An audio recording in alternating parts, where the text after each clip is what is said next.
The day I handed Alexander Pierce my resignation letter, my hands were shaking so badly that the paper trembled between us like a white flag of surrender. He didn't look up from his laptop, didn't acknowledge the earthquake happening in my chest, didn't see the tears I was desperately holding back. He simply said, "Leave it on the desk, Emma. I'll review it later." That was the moment I realized I had spent 3 years invisibly in love with a man who barely knew I existed beyond my ability to schedule his meetings and organize his impossibly perfect life. I was just the assistant of the CEO, a shadow in his corner office, a voice on his intercom, nothing more. Or so I thought.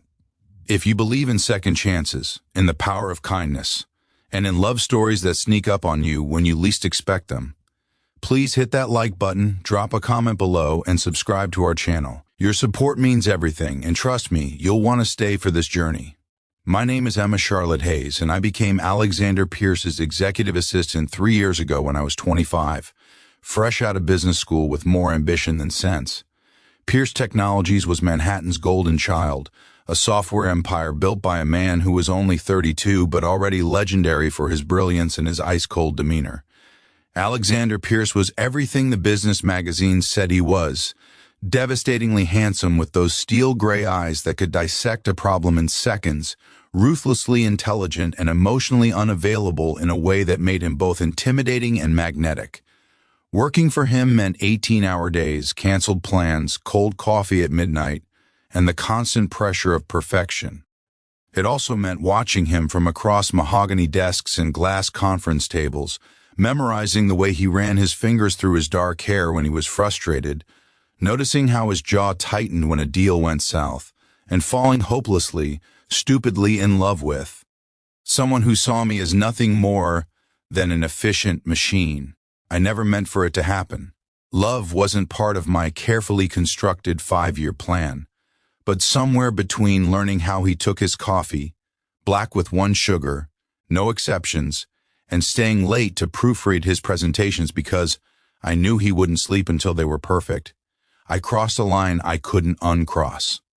I learned his patterns, his moods, his silent tells. I knew when he needed space and when he needed someone to anticipate his next move. I became indispensable to his professional life while remaining completely irrelevant to his personal one. I watched him date beautiful, accomplished women who matched his pedigree, women with law degrees and family money, and the kind of confidence I could only pretend to have. And I smiled through it all, playing my part, being the perfect assistant, dying a little inside every single day. The breaking point came on a rainy Thursday in October. Alexander had asked me to stay late again to help prepare for a crucial presentation to potential investors. It was almost midnight when we finished, and the office was empty except for the cleaning crew and the 2 of us. He leaned back in his chair, exhausted, and for the first time in 3 years he really looked at me. Not through me, not past me, but at me. "Emma," he said, his voice softer than I'd ever heard it. "Do you ever have a life outside this office?" The question hit me like a physical blow because the answer was no. My life had become him, his schedule, his needs, his success. I had sacrificed friendships, relationships, and dreams, all for a man who was just now noticing I might be human. I remember laughing, a bitter sound that surprised us both, and saying, "Would it matter if I did?" He didn't answer, and that silence told me everything I needed to know. I went home that night and wrote my resignation letter. 2 weeks' notice, professional and courteous, no explanation beyond pursuing other opportunities. It was the hardest thing I'd ever written because I was walking away from the only thing that had mattered to me for 3 years. But I couldn't do it anymore. I couldn't keep loving someone who didn't even see me. I couldn't keep being invisible. The next morning, I wore my best suit like armor and walked into his office with my heart in my throat and handed him that letter. His dismissive response, that casual "leave it on the desk," confirmed everything I'd been afraid of. I was replaceable, forgettable, insignificant. What I didn't know was that Alexander Pierce hadn't looked up from his laptop because he was afraid of what his face might reveal. What I didn't know was that my resignation would send him into a spiral that would change everything. The first week of my notice period was excruciating. Alexander became distant, colder than usual, barely speaking to me except for clipped instructions. I thought it was indifference, but I was wrong. On my second-to-last day, his best friend and company CFO, Marcus Chen, cornered me by the elevator. "You're making a mistake," he said bluntly. "Leaving, I mean." I told him I was doing what I needed to do for myself, and he shook his head. "Alex hasn't been himself since you gave notice. He walks past your desk 3 times before his morning coffee. He forgot a board meeting yesterday." Alexander Pierce doesn't forget meetings, Emma. He's falling apart. I wanted to believe it meant something, but I couldn't. I couldn't let myself hope again.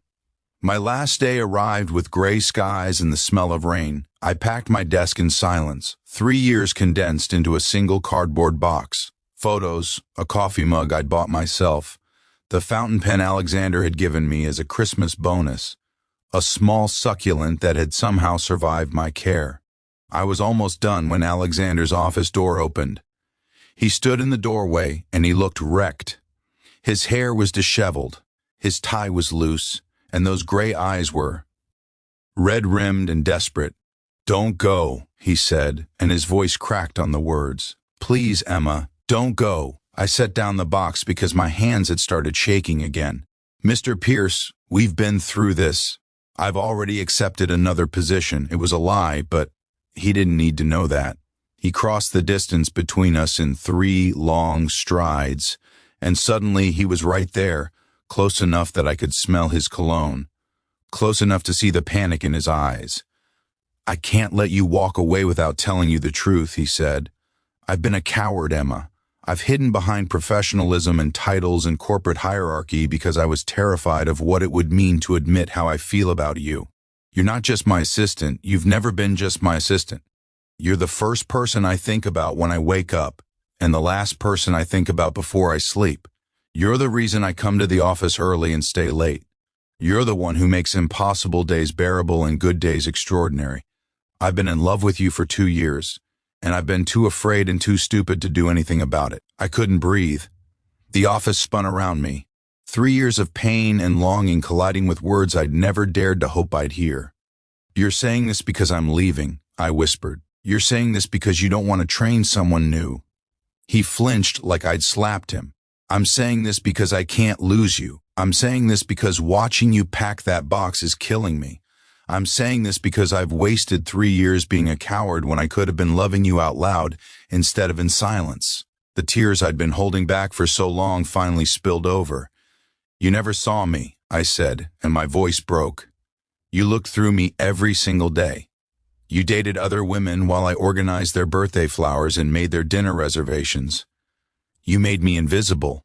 Alexander reached out, his hands hovering near my face like he was afraid I'd shatter. "I saw you," he said fiercely. "God, Emma, I saw everything.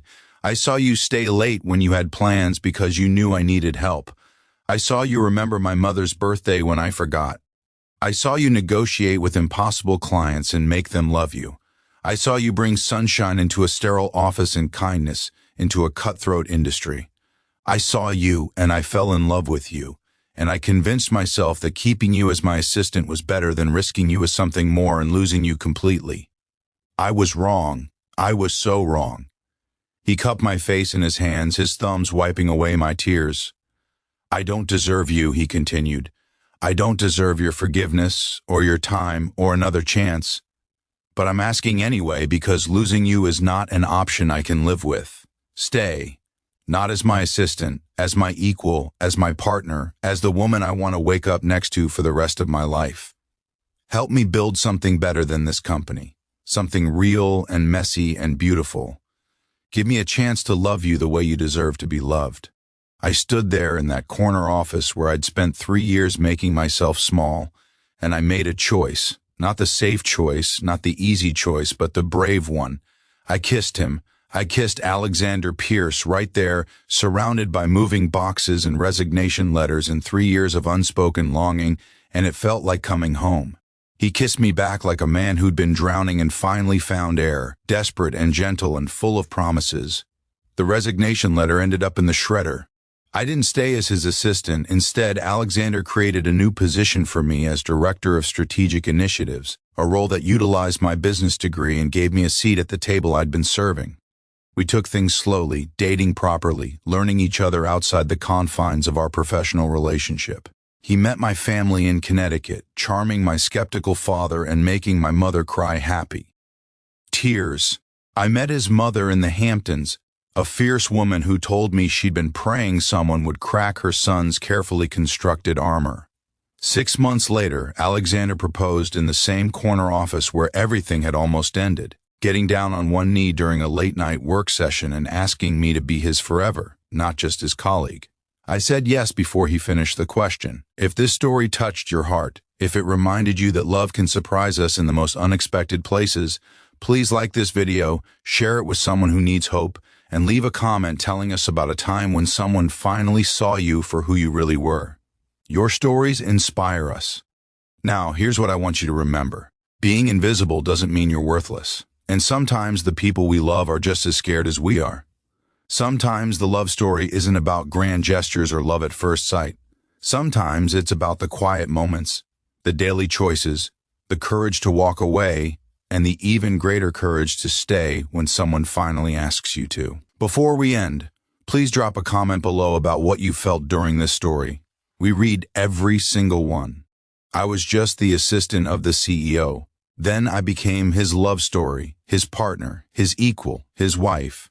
And every morning when Alexander brings me coffee, black with 1 sugar, and kisses my forehead before our day begins, I'm reminded that the best love stories are the ones we never see coming, the ones that transform us from invisible to unforgettable, the ones that prove we were never really invisible at all. We were just waiting for someone brave enough to finally look.